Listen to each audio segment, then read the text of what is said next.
There's a name buried in the oldest legends of this world, a name spoken in this universe roughly the same way we talk about Hercules or King Arthur. Half history, half campfire story. And almost nobody watching the show ever actually learns who that figure was or what they really did.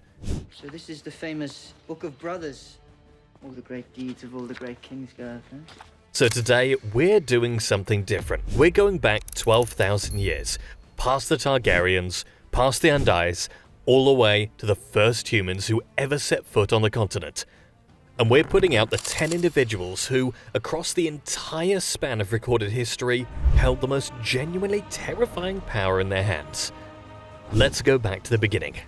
Garth Greenhand. We're starting in the Age of Heroes, thousands of years before anyone in the main story was born, with a figure who isn't really treated as a person anymore by the time the show takes place. He's treated as something closer to a god. Garth Greenhand is remembered as one of the very first kings of the First Men, ruling over the region that would eventually become the Reach, in the deep south of Westeros.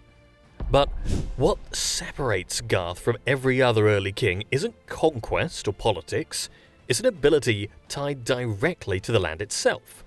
Legend holds that wherever Garth walked, crops grew, barren fields turned fertile, famines ended the moment he passed through a village.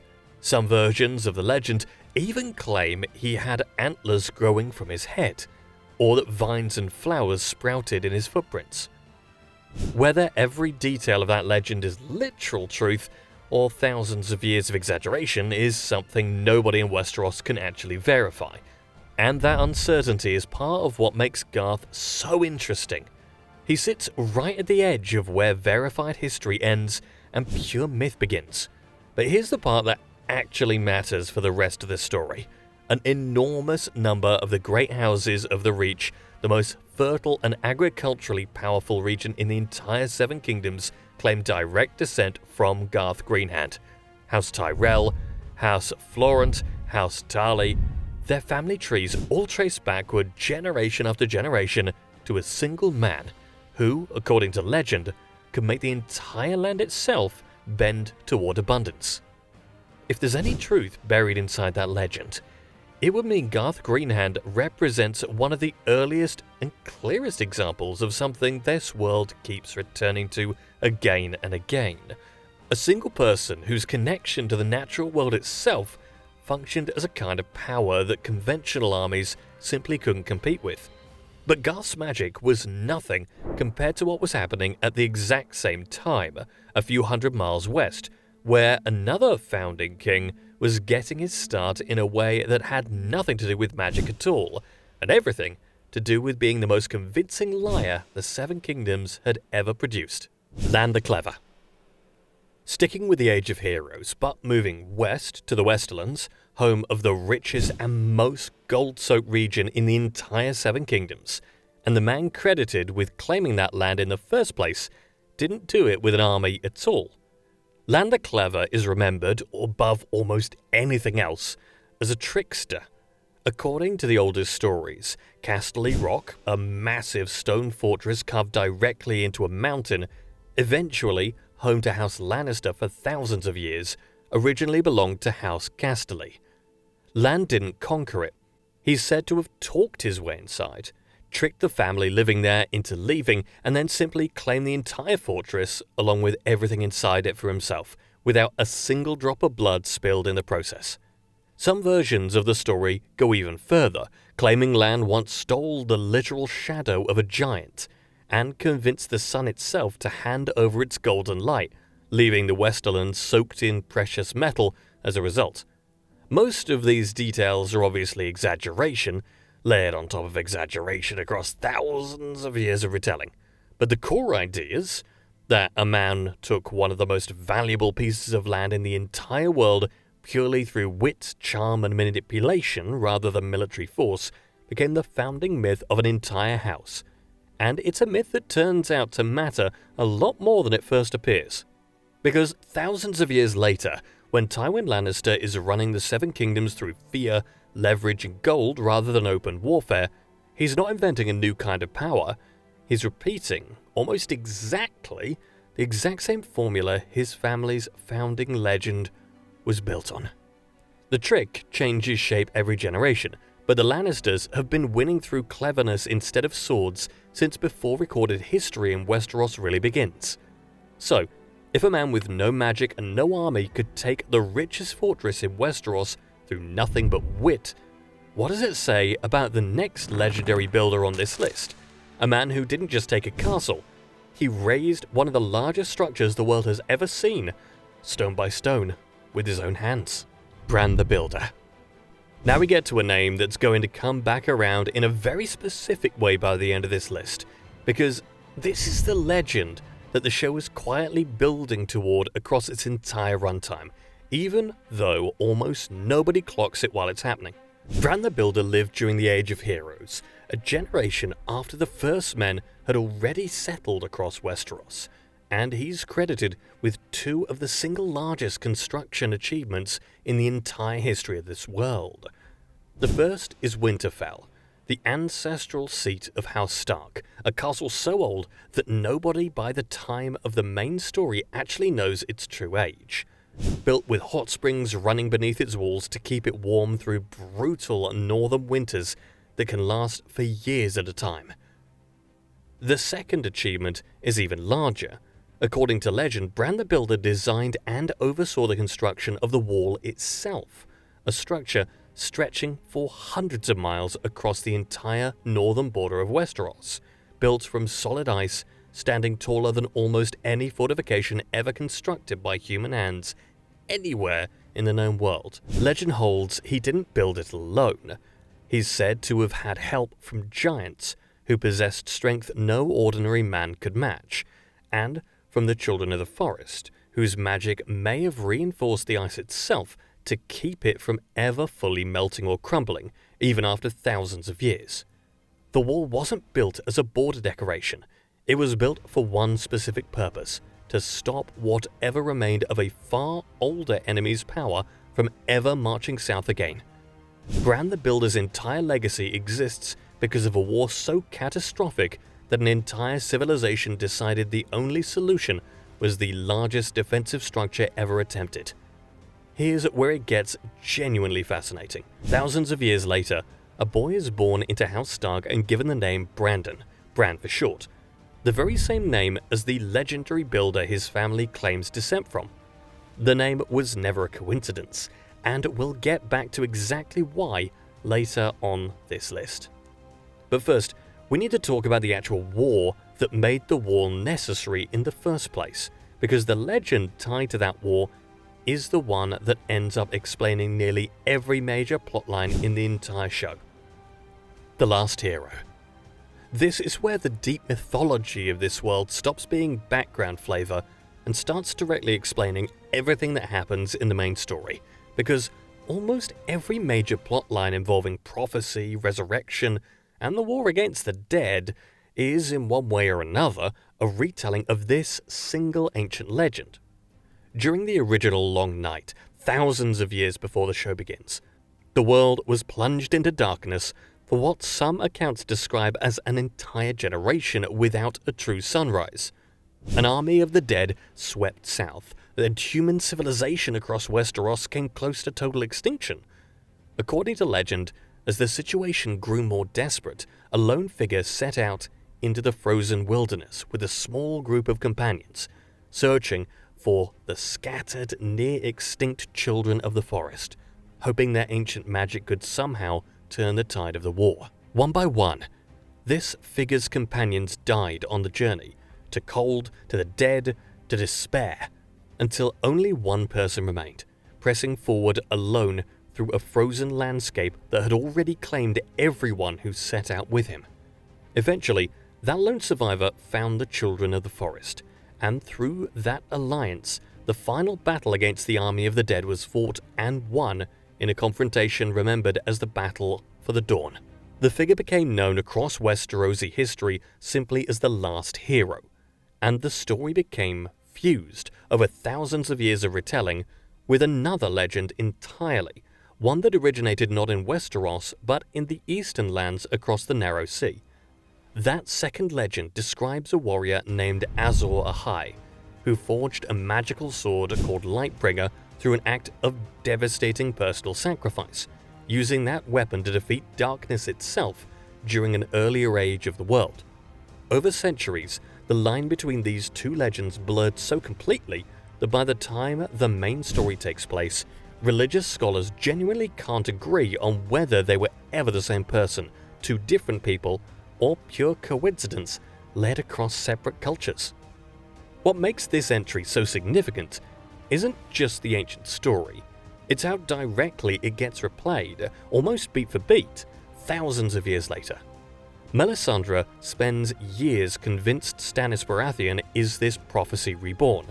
The Eastern Lord of Light religion she serves is built entirely around waiting for this exact figure to return, and when Jon Snow dies and is resurrected through fire magic, then goes on to personally face the second coming of the original enemy in single combat, it becomes almost impossible to ignore how closely this story mirrors a legend that was already thousands of years old before he was even born. So a legendary hero crossed a frozen wasteland to find magic that could save humanity.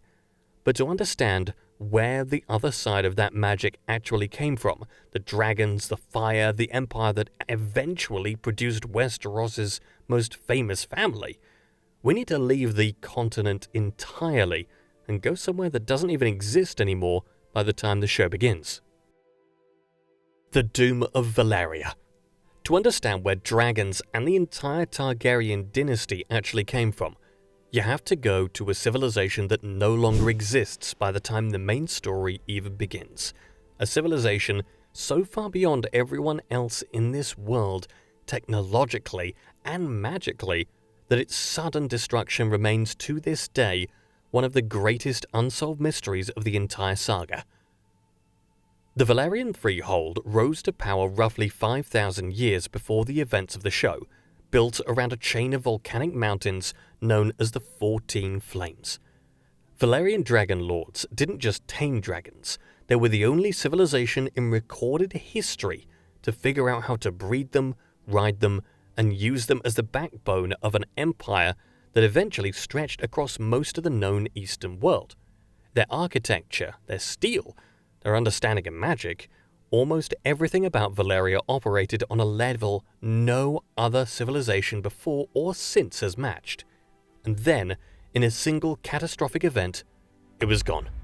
The exact cause remains genuinely disputed even within the world's own scholarship, but the most widely accepted account describes the 14 flames erupting simultaneously, an event of such scale that it tore the heart of the Valyrian Peninsula apart, killed nearly the entire ruling class of dragon lords in a matter of hours, and left the region permanently uninhabitable, cursed by lingering magical instability that persists for thousands of years afterward. Most ships still avoid sailing anywhere near it. Only one Valyrian dragon lord family escaped that destruction with their dragons intact, having relocated years earlier to a remote volcanic island near Westeros for reasons that, looking back, almost seem like foresight. That family was House Targaryen, and the island was Dragonstone. Every dragon that ever appears anywhere in the main story descends from that one surviving Valyrian bloodline. For 100 years after that, the Targaryens just sat on that island, displaced and waiting, and then one of them decided the waiting was over, and used the very last dragons left in the world to do something no one on this list has done before or since. Turn 7 warring nations into one kingdom in less time than it takes most armies to win a single campaign. Aegon the Conqueror. This is where ancient legend and the world that the show actually takes place in finally collide directly, because everything political that happens across the entire main story exists inside a structure one single man built from almost nothing. For thousands of years before Aegon, Westeros wasn't one kingdom. It was 7, sometimes more, completely independent and almost constantly at war with each other. Aegon Targaryen, ruling from Dragonstone with his 2 sister wives, Visenya and Rhaenys, decided that needed to change, and he had the one resource that made the idea even remotely possible: 3 dragons, the largest fire-breathing creatures the continent had ever encountered outside of legend. He didn't need the biggest army in Westeros. Conventional army size simply stopped mattering once dragons entered the equation. Kingdom after kingdom either surrendered immediately or was burned into submission, and the single most devastating moment of the entire campaign came at what would later be called the Field of Fire, where two kingdoms combined forces tried to make a final stand and were reduced to ash within a single afternoon. By the end of the campaign, 6 of the 7 kingdoms had bent the knee. Only Dorne held out, through a strategy of refusing open battle entirely, eventually forcing a long-term peace rather than outright conquest. The Iron Throne Aegon sat on was forged, according to legend, from the melted swords of every enemy who refused to bend the knee. A deliberately uncomfortable seat, full of jagged, unfinished edges, meant as a permanent reminder that ruling was supposed to come with a cost. Every king, every war, every claim to power across the next 300 years exists because one family with 3 dragons decided in less than 2 years that a continent fractured for thousands of years should be one kingdom instead. But Aegon's conquest is the last entry on this list, built purely on military force.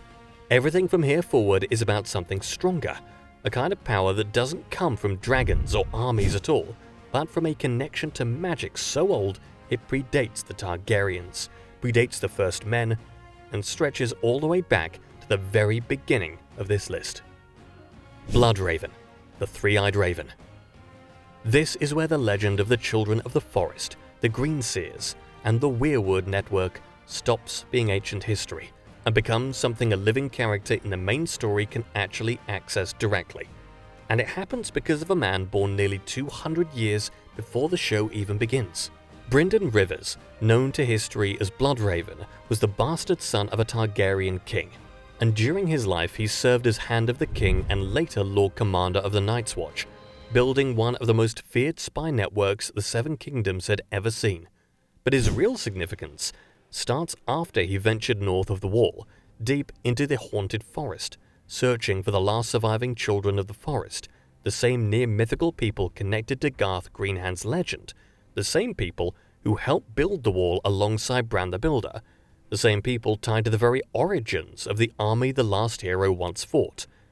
He found them, and through a ritual involving the ancient weirwood trees, he became a Greenseer, someone capable of seeing through animals' eyes, witnessing events across vast distances, and looking backward through time itself into moments that happened thousands of years before he was born. Bloodraven became the most powerful Greenseer in recorded history, sitting at the heart of a massive weirwood tree for so long that his body actually merged with its roots, no longer fully human, kept alive by magic that exists almost nowhere else in the world. From that position, he watched everything, centuries of Westerosi history, witnessed directly through his own eyes rather than secondhand legend. This is the part where everything else on this list starts to connect. Garth Greenhand, the last hero, the founding of House Stark. All of it exists somewhere inside Bloodraven's memory, observed firsthand rather than passed down as folklore. When he eventually died, he passed his role and a portion of his abilities to a young boy who had traveled north searching for answers about his own family, a boy carrying a name that, by now, should sound very familiar. And that boy is about to become more powerful than every single person on this list before him, with one exception we'll get to in a minute. Daenerys Targaryen. When we first meet Daenerys, she has nothing. No army, no home, sold into a marriage by her own brother in exchange for horsemen to reclaim a throne neither of them had ever sat on. Within a few years, she would command the largest fire-breathing creatures in the known world, and become the single most discussed claimant to the Iron Throne in living memory. The moment everything changed happened in the ashes of her husband's funeral pyre, when Daenerys walked into the flames carrying 3 fossilized dragon eggs that hadn't hatched in over a century and were widely believed dead. She emerged unburned, with 3 living dragons. No one in the known world had successfully hatched a dragon since before the Doom of Valyria scattered the last Dragon Lords, And Daenerys did it through an act of fire magic even scholars who'd studied dragons their entire lives couldn't fully explain. Blood of my blood. She liberated the slave cities of Astapor, Yugkai, and Meereen, dismantling slaving economies that had existed for centuries, building an army out of formerly enslaved soldiers who chose to follow her. Her dragons grew into living weapons, capable of incinerating entire fleets and fortified cities within minutes. By the time she sailed for Westeros, she commanded 3 full-grown dragons, an army of liberated soldiers, an alliance with the Dothraki horde, and the backing of several of the most powerful remaining houses in the Seven Kingdoms. She was, by any conventional measure, the single strongest individual force in the entire war for the Iron Throne, living proof that the bloodline Aegon the Conqueror started, the one that survived the Doom of Valyria through nothing but luck and timing, still carried the kind of power that once let one family conquer half a continent. After losing one dragon to enemy weaponry and another to a brutal execution, and after a string of personal losses that stripped away nearly everyone she trusted, Daenerys made the decision to burn King's Landing to the ground after the city had already surrendered, an act of devastation that ultimately led to her own death at the hands of someone who loved her. Daenerys held more raw destructive power than almost anyone in this world's recorded history, but raw power was never actually the deciding factor on this list, and the person sitting at number 2 proves that, because he never commanded a single soldier, never rode a dragon, and still ended up with more influence over the future of Westeros than she ever did. Bran Stark. Bran Stark spends large portions of the story looking like one of the least powerful people in it, a paralyzed boy dragged around the north in a basket. And that's exactly what makes what he eventually becomes so significant. After falling from a tower at Winterfell, Bran lost the use of his legs permanently.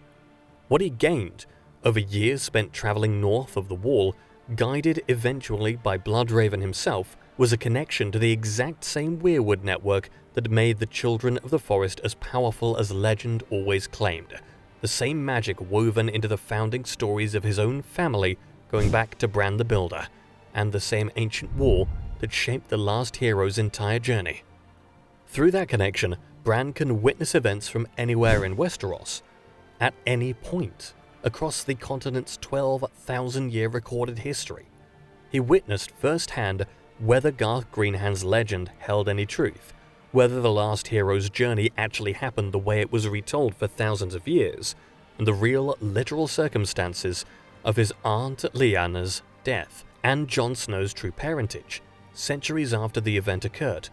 He witnessed the creation of an enemy that almost ended human history on this continent entirely, a piece of history no living scholar in Westeros has ever had direct access to before him. By the end of the story, when the surviving lords of Westeros gathered to decide the future of the realm, it was Bran who was chosen as king, not through bloodline, not through conquest, but through a council vote built on the idea that knowledge and memory, more than force, were what the realm needed going forward. A boy who can see all of recorded history sitting on the Iron Throne is the final confirmation that everything this list has covered, every ancient legend treated as half myth for thousands of years, was real history the whole time, sitting and waiting for someone to finally witness it directly.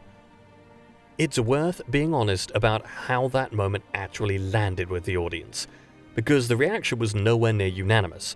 A huge portion of viewers felt the choice came out of nowhere, pointing out that Bran barely speaks for most of the final season and never campaigns for the throne in any traditional sense, which made the council's reasoning feel rushed rather than earned. And who has a better story than Bran the Broken? Tyrion's pitch for him, built around the idea that stories are what hold the realm together, struck plenty of people as a clever line, standing in for an actual explanation. At the same time, a smaller but vocal group of viewers pushed back on that criticism, argued that a ruler who has literally watched the entire history of Westeros unfold, and who has no personal ambition left after losing so much of himself to the Three-Eyed Raven, is exactly the kind of leader a continent exhausted by tyrants and conquerors would actually need. Both reactions are part of the historical record now in their own way. This remains one of the most argued over endings in the entire show, and it's unlikely that's going to change anytime soon. Let me know your thoughts below. But Bran's power is observational. He could see everything, remember everything, understand everything. He still isn't number one, because there's one thing in this world's entire 12,000-year history that didn't just witness the worst war Westeros ever fought. He started it. And winter is coming. Winter is coming. Winter is coming. Winter is coming. And winter is coming! The Night King. And that brings us back to where this entire story actually begins. Because the single most powerful being in this world's 12,000-year history wasn't born a villain.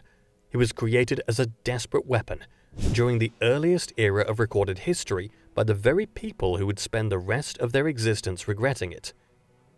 During the Dawn Age, the continent belonged entirely to the children of the forest, who lived in harmony with the natural world for thousands of years before any humans arrived.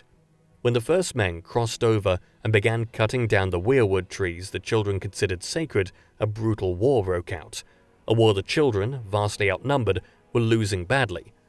In a final desperate act, they captured a first man and drove a shard of dragon glass directly into his heart, transforming him into a being of ice and death, immune to time, capable of raising the dead to serve as his own endless army.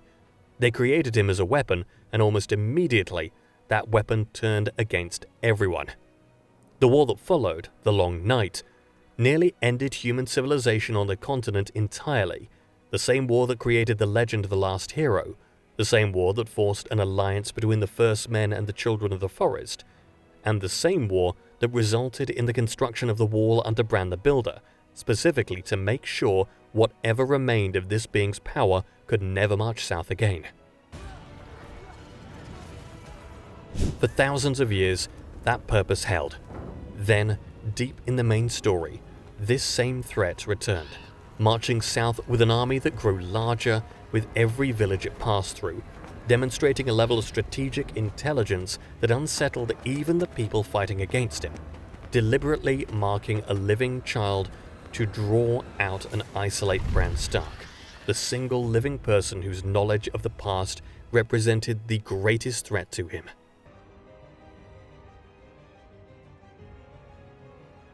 In the most devastating moment of the entire war, he killed one of Daenerys' 3 dragons in open combat with a single thrown spear, then resurrected its corpse, turning one of the most powerful weapons in the world into a new weapon, serving his own army.